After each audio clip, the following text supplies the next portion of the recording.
this is where they start talking about the shaman. They talk about the gentleman who is known by some media as the shaman. And then we go into this conversation. The so-called Q Annon Shaman. Q Annon Shaman. Someone named Q Shaman. Jacob Chansley became the face of January 6th, a dangerous conspiracy theorist dressed in outlandish costume who led the violent insurrection to overthrow American democracy. For these crimes, Chansley was sentenced to nearly 4 years in prison, far more time than many violent criminals now receive. Now, can I say that this footage is really interesting? Let's not negate what the footage is. However, what the footage is what the footage is. You'll notice through this that Tucker Carlson is trying to tell you what it is or what it isn't. Now, I don't know how you describe this when it's a digital camera, but in the old days, you'd say it's light flowing through celluloid. And that's it. It shows us what was happening in the hallway. It doesn't tell us why it was happening. But even though Tucker Carlson has got the footage and all those people are now saying, you know, look, he was up to nothing, no one has explained why these events happened like they happened. So really what we've got is interesting footage of this guy wandering around the Capitol without any pushback, and at some stage walking in and amongst the police without any pushback. Now we've got that, but we don't yet have the why.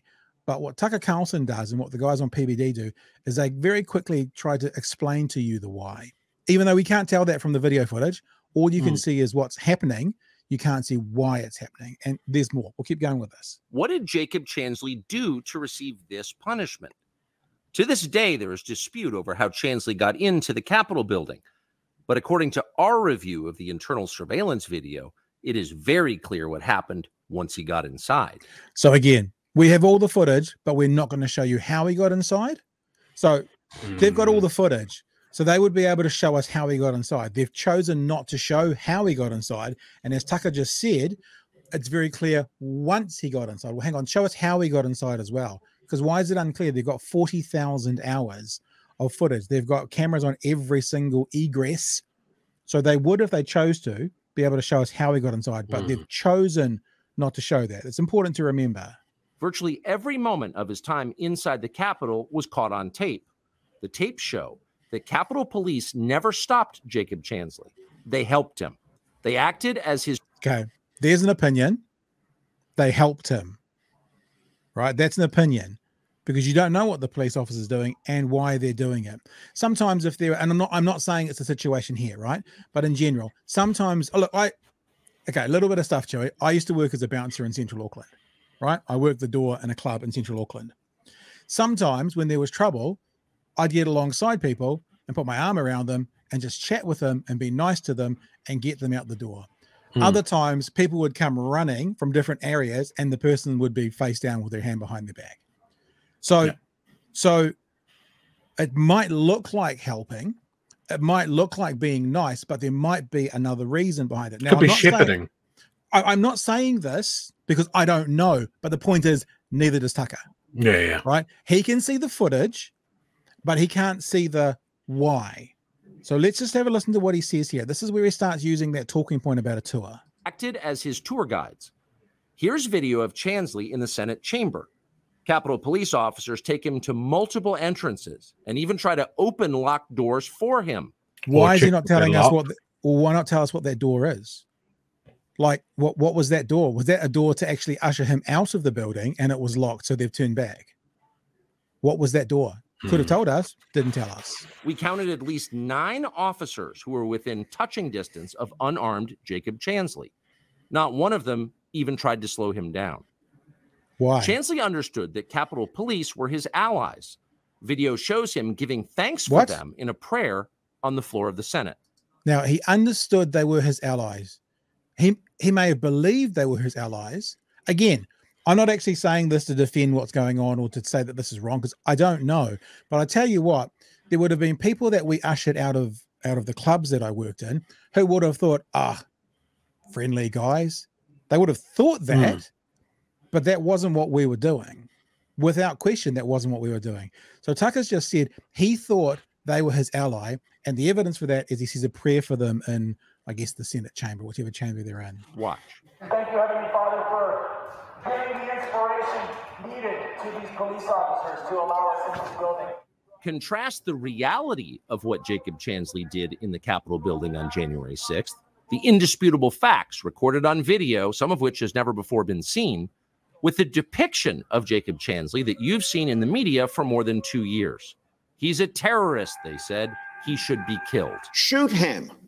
Shoot him. Like, you burst into the United States, if he was dressed like bin Laden, would you have shot him? Shoot him. Shoot him. It makes you wonder, who are the violent extremists here? Not Jacob Chansley. And the video proves that. But you would never have known from the media coverage. The people sitting in the chairs need to be sitting in a jail cell. Chansley is in a jail cell. He's been.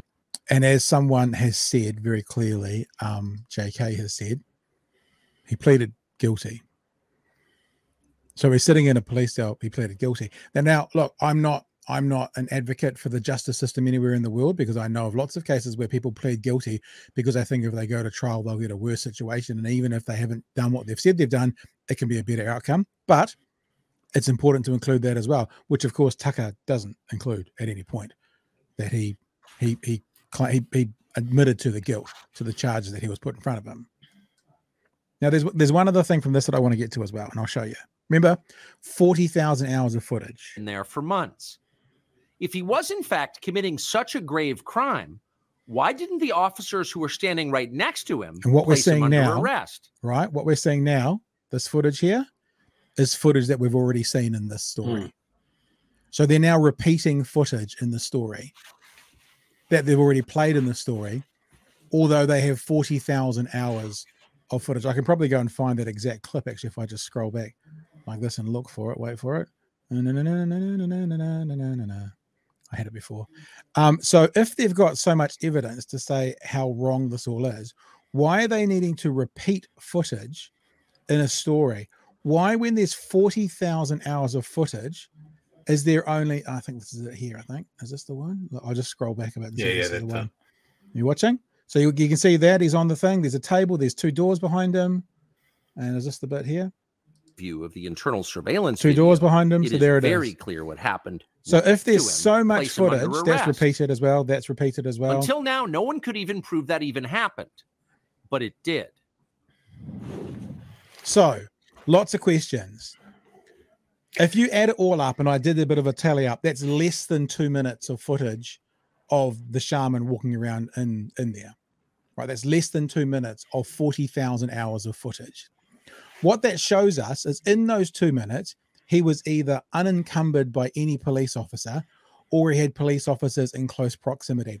That's all it tells us. It doesn't tell us the why. Now, I'm not stretching here, and I'm not reaching, is it reaching for straws? Whatever that saying is. By saying, therefore, he's in the wrong list. Or it's a really interesting footage that he was able to do that. But the question now to the police is, why did you walk alongside him? Why did you not have him in cuffs on the floor?